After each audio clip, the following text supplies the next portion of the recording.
There we are. This is the case and how he is being immortalized coming up with first. Here's Anthony. We'll get on to the rest of your day. Nick Kenner on 18 News, your local news leader. You're watching 18 News at 6. This may be it.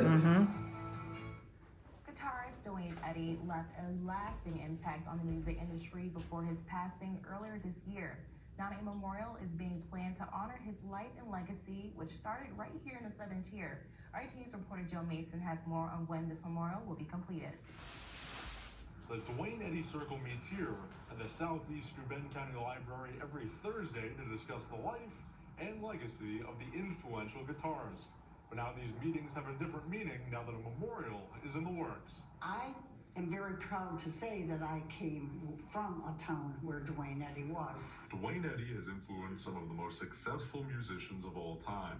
Names like Jerry Lee Lewis, the Beatles, and Bruce Springsteen have all found inspiration from Eddy's music. His inspiration, that twangy sound, cannot be compared to anybody else. He revolutionized rock and roll. He's in the Rock and Roll Hall of Fame, the Musicians Hall of Fame, and is now set to have a memorial in the city of Corning. He's a wonderful human being. He knew that we formed this committee before he passed. I had emailed him, and he was very excited that we were going to get something started to hopefully recognize him as much as we can. Because so many people know who he is, or at least they hear his music, and they know the music.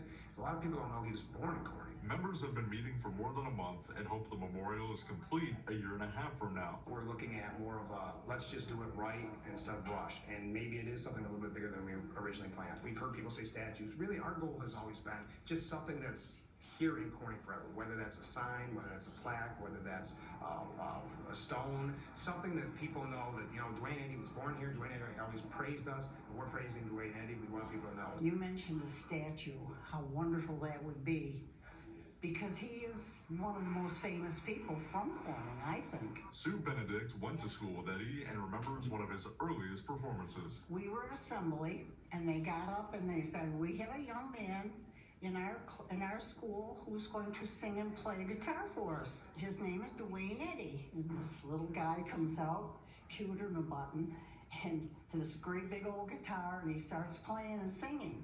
Well, I was smitten.